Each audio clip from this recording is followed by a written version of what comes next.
South ఇండియాలోనే అతి తక్కువ ధరలకి రత్నాలనందించే ఏకైక సంస్థ 6JVR.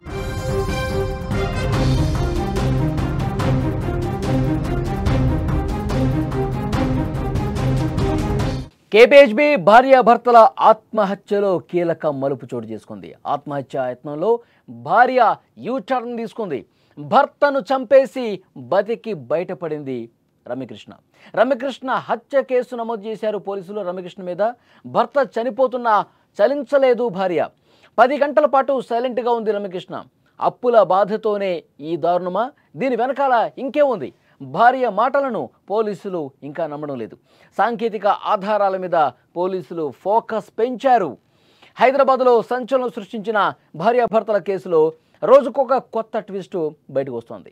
కేపీహెచ్బీ పోలీసులు జరుపుతున్నటువంటి దర్యాప్తులో అనేక అనుమానాలు, విస్తుపోయే వాస్తవాలు ఇప్పుడు బయటకు వస్తున్నాయి.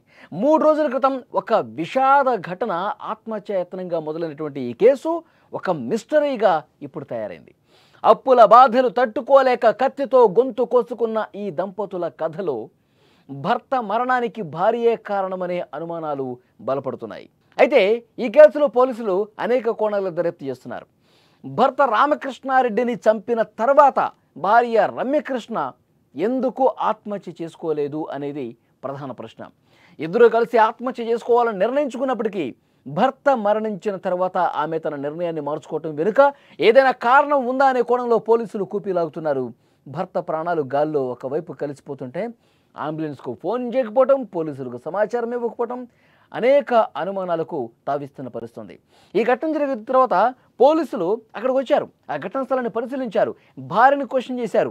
ఏం జరిగింది అని అడిగినప్పుడు, మేము ఆత్మహత్య చేసుకోవాలనుకున్నాం, అప్పుల బాధ ఎక్కువైపోయింది, బతకడమే కష్టమైపోయింది, ఇక చచ్చిపోదాం అని చెప్పి నిర్ణయించుకుని మేము ఈ పని చేశాము.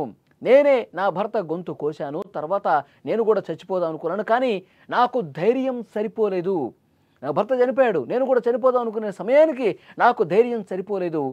నేను గొంతు కోసుకున్నాను కానీ ధైర్యం సరిపోక అలాగే ఉండిపోయాను. ఆ షాక్లో ఇంకా నేను ఉండిపోయాను.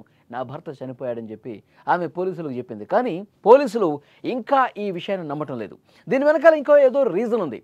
భర్త చనిపోయినప్పుడు నిజంగా కలిసి చనిపోవాలి అనుకున్నప్పుడు భార్య కూడా గొంతు కోసుకొని చచ్చిపోతుంది.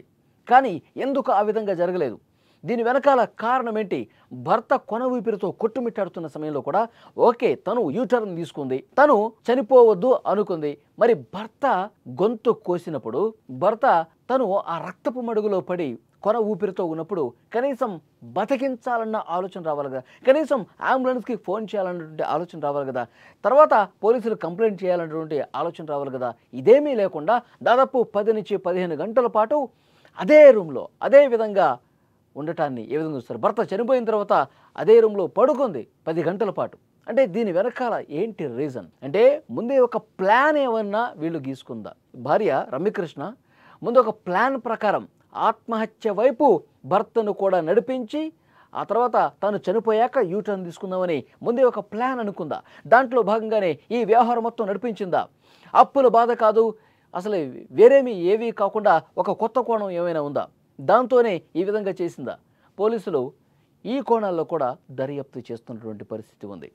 ప్రస్తుతం ఆమెకు సంబంధించిన కాల్ డేటా కావచ్చు, ఆమె గత కొన్ని రోజులుగా ఎవరెవరితో మాట్లాడారు, ఆమె కదలికలు గత కొన్ని రోజులుగా ఏ విధంగా ఉన్నాయి, అన్నీ కూడా క్షుణ్ణంగా పరిశీలిస్తూ ఉన్నారు. వేరే కోణాలు ఏమైనా ఉన్నాయా ఈ కేసులో ఆరా తీస్తున్నటువంటి పరిస్థితి ఉంది. 4 రోజుల క్రితం జరిగినటువంటి ఈ ఘటన హైదరాబాదులో సంచలనం సృష్టించిన పరిస్థితి ఉంది. భర్తను దారుణంగా కత్తితో గొంతు కోసి చంపేసి తాను కూడా గొంతు కోసుకున్నట్టు ఏమైనా నటించిందా అన్న కోణంలో దర్యాప్తు చేస్తున్నటువంటి పరిస్థితి ఉంది. కానీ ఇంకా పోలీసులు మేము పూర్తిగా దర్యాప్తు పూర్తయిన తర్వాత అన్ని విషయాలు బయటకు చెబుతాము అని చెప్తా ఉన్నారు. కానీ ఇంకా లోతుగా ఇన్వెస్టిగేట్ చేయాల్సినటువంటి అవసరం ఉంది అని చెప్తున్నారు. భార్య రమ్యకృష్ణ ఫ్రెండ్స్ ఎవరైతే ఉన్నారో వాళ్ళని విచారిస్తూ ఉన్నారు. అలాగే రమ్యకృష్ణకి సంబంధించిన బంధువులు ఎవరైతే ఉన్నారో వాళ్ళని ప్రశ్నిస్తున్నారు. ఆ ఇంటి చుట్టుపక్కల ఎవరైతే ఉన్నారో రామకృష్ణారెడ్డి సన్నిహితంగా మెలిగేవారు ఎవరైతే ఉన్నారో రామకృష్ణారెడ్డి ఫ్రెండ్స్ కావచ్చు, వాళ్ళ కుటుంబ సభ్యులు కావచ్చు, అన్నీ ఆరా తీస్తున్నారు. ఇద్దరి ఫోన్లు చెక్ చేస్తున్నారు. ఫోన్లో ఉన్న డేటా కూడా పరిశీలిస్తూ ఉన్నారు. ఇంకా ఏదో రీజన్ ఉంది అని చెప్పి పోలీసులు చాలా బలంగా నమ్ముతున్నటువంటి పరిస్థితి ఉంది. వేరే కారణం ఏదో ఉంది అని చెప్పి పోలీసులు ఇంకా ఆ కోణంలో దర్యాప్తు చేస్తున్న పరిస్థితి ఉంది. సో డెఫినెట్గా ఇవన్నీ కూడా బయటకు రావాల్సినటువంటి అవసరం ఉంది. ఇంకా ఆసుపత్రుల్లోనే ఉంది. స్వల్ప గాయాలతో బయటపడ్డ భార్య రమకృష్ణ ఆసుపత్రిలో చికిత్స తీసుకుంటోంది. ఆమె మీద అనుమానం ఉన్న నేపథ్యంలో భర్తను చంపింది కాబట్టి హత్య కేసు ఆమె మీద నమోదయ్యే అవకాశం కనిపిస్తుంది. ఇంకా ఆధారాలు కూడా పూర్తిగా సంపాదించే పనిలో పోలీసులు ఉన్నారు.